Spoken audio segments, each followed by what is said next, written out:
के बच्चों को तो जबरदस्ती भी बिठाया जा सकता है, तो हो सकता है वो दबाव भी आपके ऊपर हो। आप दबाव में बैठे हैं या खुश होकर बैठे हैं? खुश होकर बैठे हैं। क्योंकि जब मैं स्कूल में था तो हमें भी ऐसे बिठाते थे स्कूल में कभी कभी, और जब कोई बोलने आता था तो हमारे मन में भाव आता था कि जितना कम बोले उतना अच्छा रहेगा, क्योंकि धूप बहुत चुभती थी, परेशान करती थी। तो वैसे तो मैं बहुत ज़्यादा बोलने का अभ्यस्त हूँ, 1-2 घंटे, पर आज मैं बहुत कम बोलूँगा ताकि आप लोग उतना धूप में परेशान ना हो और जल्दी उठ सके यहाँ से। करीब 10 दिन पहले हमारे पास दिल्ली में फ़ोन आया कि 7 नवंबर को यहाँ एक विशेष कार्यक्रम होता है। मुझे सबसे अच्छा लगता है वहाँ जाना जहाँ किसी महापुरुष का जन्म हुआ हो, मृत्यु हुई हो, उसकी यादें जुड़ी हों। और जब मुझे पता लगा कि डॉक्टर अंबेडकर का जन्म यहाँ हुआ, आज पता लगा उनकी अस्थियां भी यहाँ पर हैं, तो मैं अक्सर भारत में और दुनिया के सभी क्षेत्रों में घूमता हूँ और ऐसे स्थानों पर जाना पसंद करता हूँ जहाँ ऐसी स्मृतियाँ हों। भारत के विभिन्न नेता, चाहे महात्मा गांधी हों या और नेता उस समय के हों, उन सभी के जन्म स्थान, शहादत स्थल, वो सब मैंने देखे हैं। कई कई घंटे वहाँ बैठा हूँ। डॉक्टर अंबेडकर मेरी नज़र में एक अत्यंत महान नेता हैं। उनको मैं अब्राहम लिंकन के बराबर समझता हूँ। अब्राहम लिंकन ना होते, आज जैसा अमेरिका हमें दिखता है वैसा अमेरिका ना होता अगर अब्राहम लिंकन अपने जीवन का बलिदान न करते। 1776 में अमेरिका आज़ाद हुआ, या कह सकते हैं कि 1787 के आसपास उसका संविधान पूरा लिखा गया। लेकिन वहाँ आज़ादी मिलने के बाद भी जो वहाँ के दास थे, स्लेव्स थे, उनको आज़ादी नहीं मिली थी। उनकी आज़ादी लगभग 90 साल के बाद हुई, 1860 के दशक में हुई। एक लंबा संघर्ष हुआ, और उस लंबे संघर्ष में जिस व्यक्ति ने एड़ी चोटी का जोर लगाया उसका नाम अब्राहम लिंकन था। लिंकन के खिलाफ अमेरिका के बहुत सारे लोग थे, पर वो अड़ गया, और अंत में उसने संविधान में संशोधन करवा के, जिसको हम अमेरिकी संविधान का 13th अमेंडमेंट कहते हैं, वो पारित करवाया। और जिसके बाद से वहाँ दास व्यवस्था समाप्त हुई। उसकी कीमत यह है कि उसके कुछ ही समय के बाद अब्राहम लिंकन की हत्या हुई, लेकिन वो अपने जीवन की बलि देकर कम से कम अमेरिकी समाज के बहुत बड़े हिस्से को आज़ाद करवा के चले। अम्बेडकर जी कहते थे कि जिंदगी बहुत लंबी होने का मतलब नहीं है, जिंदगी महान होनी चाहिए। और महान जीवन का मतलब ये होता है कि सफल होना तो बहुत छोटी बात है। डॉक्टर अंबेडकर हमारी संविधान सभा के वो मेंबर थे जो सबसे ज्यादा पढ़े लिखे थे। एक ऐसा व्यक्ति जिसने पीएचडी भी 3 कर रखी हो और चौथी बार में और उनको मिल गई हो। पूरी संविधान सभा में हमें इतना वेल रेड, इतना पढ़ा लिखा व्यक्ति नजर नहीं आता है। कुछ लोग कहते हैं कि संविधान सभा में उनकी भूमिका बहुत छोटी सी थी, नगण्य थी, क्योंकि उन्होंने संविधान लिखा नहीं था, उन्होंने संविधान की प्रारूप समिति की अध्यक्षता की थी। ये बात ठीक है कि वो प्रारूप समिति के अध्यक्ष थे, लेकिन संविधान सभा के एक मेंबर थे टीटी कृष्णमाचारी। उन्होंने एक बड़ी खूबसूरत बात कही कि संविधान सभा की प्रारूप समिति में कुल 7 मेंबर थे, जिनमें से एक ने ज्वाइन ही नहीं किया, एक बीमार पड़ गए, 2 दिल्ली के बाहर थे, एक देश के बाहर चले गए, एक ने इस्तीफा दिया, तब दूसरे मेंबर को लेके आए। और कहने को 7 मेंबर थे, लेकिन दरअसल केवल एक व्यक्ति के हाथ में ड्राफ्टिंग की सारी जिम्मेदारी आई, और ये कथन टीटी कृष्णमाचार्य ने संविधान सभा के भीतर दिया। और इसलिए हमें इस बात का सम्मान करना चाहिए।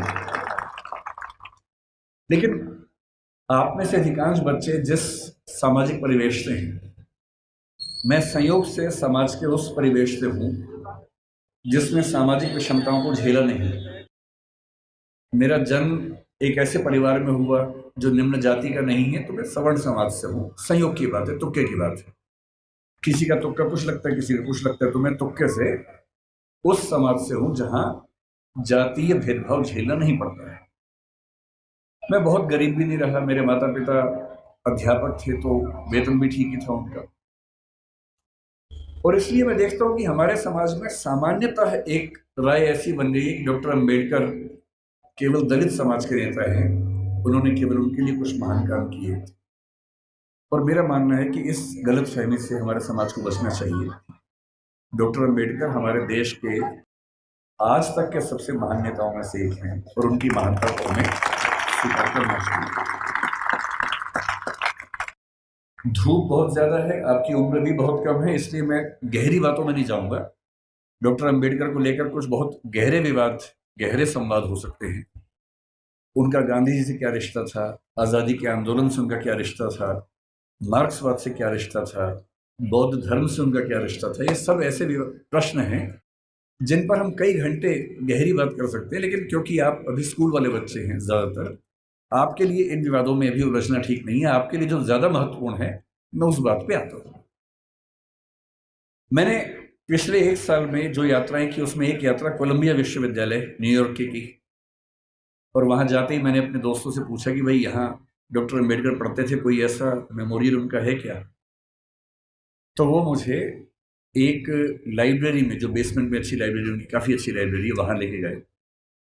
और लाइब्रेरी में एक दरवाज़ा जहाँ अंदर रीडिंग रूम है, उसके बाहर एक बहुत सुंदर प्रतिमा उनकी लगी हुई है और साथ में काफ़ी उनके बारे में लिखा हुआ है।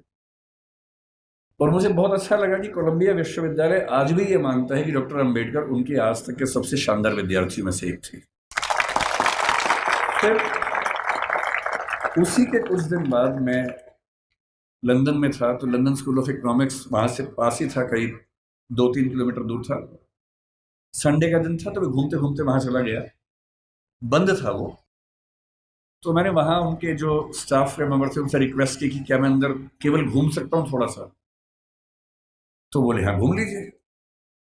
और जब मैं घूमने गया तो मैंने देखा कि बिल्डिंग में अंदर घुसने से पहले ही बाहर उन्होंने एक ही प्रतिमा लगाई है और वो डॉक्टर अंबेडकर की ही प्रतिमा है। तो मुझे ऐसा लगता है कि जिस भारतीय सपूत की ख्याति दुनिया में इतनी ज्यादा है, अमेरिका में, लंदन में जहां वो पढ़े, वहां के इंस्टीट्यूशन से मानते हैं कि हमारे महानतम विद्यार्थियों में से एक वो थे। तो ऐसा क्यों है कि हमारे समाज में उनको लेकर ऐसी गलतफहमियां बहुत ज्यादा है? आज मुझे बुलाया गया है ये कह के कि बच्चों को प्रेरणा देनी है, पर दरअसल मेरे लिए तो खुद ये प्रेरणा का समय है कि मैं एक ऐसी जगह हूं जहां बच्चे सब पैदा हुए, उनकी मृत्यु हुई। मैं बहुत संक्षेप में आपको ये बताना चाह रहा हूं, क्योंकि आप में से बहुत सारे बच्चे जिस समाज में पैदा हुए होंगे, आपकी परिस्थितियां कुछ कुछ वैसी होंगी जैसे अम्बेडकर जी की थी। हालांकि वैसी नहीं होंगी, और क्यों नहीं होंगी? क्योंकि अम्बेडकर जी हो गए आपसे पहले, इसलिए आपकी स्थितियां वैसी नहीं। अगर वो ना होते तो स्थितियां वैसी होती। तो मैं आपको थोड़ा सा बताना चाह रहा हूं कि आप किस भारत की ऐतिहासिक सामाजिक परंपरा में स्थित हैं और आपकी जिम्मेदारी क्या बनती है। मैं ये भी समझाना चाह रहा हूं कि जो सदस्य आप में से या समाज के जो सुनेंगे इस वक्तव्य को, जो समाज के उस तबके से नहीं भी हैं, जो समाज के संपन्न वर्ग से हैं, उनको भी समझने की जरूरत है। जो हम थोड़ा सा समझेंगे क्या है वो। हमें किसी व्यक्ति की महानता समझने के लिए पहले ये देखना चाहिए कि उसकी प्रेरणा बिंदु क्या थी। आपको मैं प्रेरित करूं, इससे बेहतर है कि मैं आपको वही बताऊं डॉक्टर अंबेडकर के बारे में जिससे मुझे प्रेरणा मिलती है। शायद आपको भी किसी से प्रेरणा मिल जाए। और मैं ये स्पष्ट कर दूं, मैं किसी विचारधारा, किसी मान्यता, किसी वाद का अंध समर्थक नहीं हूं। मैं ना गांधीवादी हूं, ना मार्क्सवादी हूं, ना अंबेडकरवादी हूं। मैं सभी महान व्यक्तियों को पढ़ता हूं, डूब के पढ़ता हूं। अंबेडकर जी जितना पढ़ते थे उतना नहीं पढ़ पाता हूं, लेकिन तब भी काफी पढ़ता हूं। उनके बारे में तो एक ऐसी बात मैंने सुनी है, आप बार बार ताली मत बजाइए, उससे रिदम टूटेगी। ताली एक ही बार बजा दीजिएगा बाद में, है ना? अभी सुन लीजिए। मैं कल जब इंदौर आ रहा था, फ्लाइट में था, तो मैंने कुछ वीडियोस डाउनलोड किए हुए थे अंबेडकर जी के बारे में, ये सोच के कुछ नया पढ़ने को मिले, कुछ नया सुनने को मिले, तो मुझे भी तो प्रेरणा मिले। तो एक जिक्र मैंने सुना। आप लोग धूप से परेशान तो नहीं हो रहे ज़्यादा? वैसे भी धूप मेरी तरफ ज़्यादा है, आपकी तरफ तो कम है, तो है ना? तो अगर मैं बोल सकता हूँ तो आप सुन भी सकते हैं, ऐसा क्या है। और आप बैठे हैं, मैं खड़ा हूँ, तो आपको तो ज़्यादा। तो मैंने कल एक बड़ा अच्छा जिक्र सुना। वो जिक्र एक विदेशी लेखक जिन्होंने किताब लिखी इनसाइड एशिया, ये 19 मतलब अंबेडकर के समकालीन लेखक थे, जिनका नाम था जॉन गुंटर, बड़े प्रसिद्ध लेखक थे। उन्होंने लिखा कि मैं 1938 में एक बार डॉक्टर अंबेडकर के घर गया और मैं दंग रह गया, उनकी लाइब्रेरी में किताबें गिनने लगा। तो उसके बाद पता लगा कि उनके पास उस समय 8,000 किताबें थी। ताली नहीं बजानी है, नहीं, सुनना है, केवल सुनना है। 8,000 किताबें थी। और जिस दिन डॉक्टर अंबेडकर की 1956 में 6 दिसंबर को मृत्यु हुई, मैं जिस चीज से सबसे ज्यादा उनका प्रशंसक हूं, उस दिन उनके पास 35,000 किताबें थी। मैंने अरस्तु के बारे में सुना है, जो ग्रीक फिलॉसफी का सबसे महान चिंतक है, सबसे महान चिंतकों में से एक हुआ। उसने अपने जीवन में 3,000 पुस्तकें लिखी। हालांकि वो अधिकांश पुस्तकें बहुत छोटी हैं, 2 पृष्ठ, 4 पृष्ठ, 5 पृष्ठ की हैं। मैं दंग रह जाता हूँ। मेरे पास डॉक्टर अंबेडकर का पूरा साहित्य है, वो 21 किताबों में आता है। और जब मैं उसको उठा के 5-7 दिन पहले जब पता लगा यहाँ आने, तो मुझे लगा मैं एक बार रेफरेंस के तौर पर फिर से देख लूँ। इतना मोटा बंडल है उन किताबों का, जो डॉक्टर अंबेडकर ने केवल अपने 65 साल के जीवन में लिखी है। उनको समय कम मिला। ये ईश्वर या नियति की क्रूरता है कि उनको समय कम मिला। अगर उनको 10-15 साल और मिल जाते तो निस्संदेह हमारा देश जैसा है उससे बहुत बेहतर होता।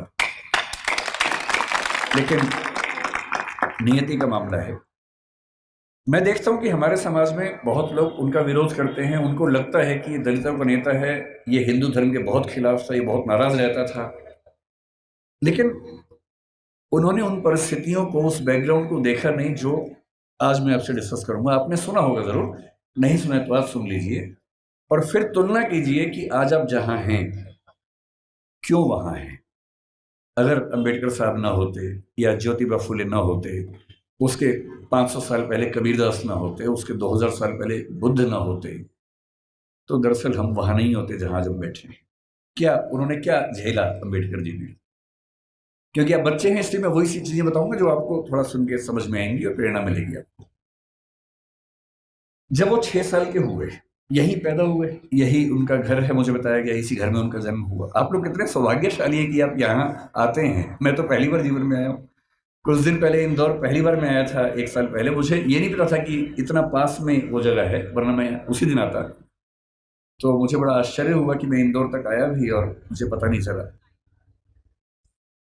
तो जब वो पैदा हुए इसी जगह है, क्योंकि उनका सौभाग्य था कि वो एक सूबेदार के बेटे थे, इसी सेना में काम करने वाले। मुझे आज पता लगा कि MHOW क्यों कहते हैं, मिलिट्री हेडक्वार्टर्स ऑफ वार उसका नाम था। मैं परेशान था कि महू की स्पेलिंग MAHU क्यों नहीं है, MHOW क्यों है। तो आज पता लगा नहीं, वो एक एक्रोनिम है, उसकी फुल फॉर्म एक है। वो जिस समाज में थे, उस समाज के बच्चे स्कूल में नहीं पढ़ते थे, उनको पढ़ने की अनुमति नहीं थी। पर क्योंकि वो सूबेदार के बेटे थे, और सूबेदार एक कमीशन पद होता है सेना में, बड़ा पद होता है, तो इतना हो गया कि उनको स्कूल जाने का मौका मिल गया। पर उनकी माँ को, आदरणीय भीमाबाई जी को अच्छे से पता था कि जब बच्चा स्कूल जाएगा तो इसके साथ बहुत बुरा बर्ताव होगा, जिसको आपकी भाषा में बुलिंग कहते हैं, आजकल के बच्चों की भाषा में बुलिंग कहते हैं, उसका खतरा था। और माताओं को, पिताओं को बहुत चिंता होती है कि हमारे बच्चे के साथ स्कूल में ज्यादती ना हो, बदतमीजी ना हो। कल को आप भी पेरेंट्स बनेंगे, आप भी इस दर्द से गुजरेंगे।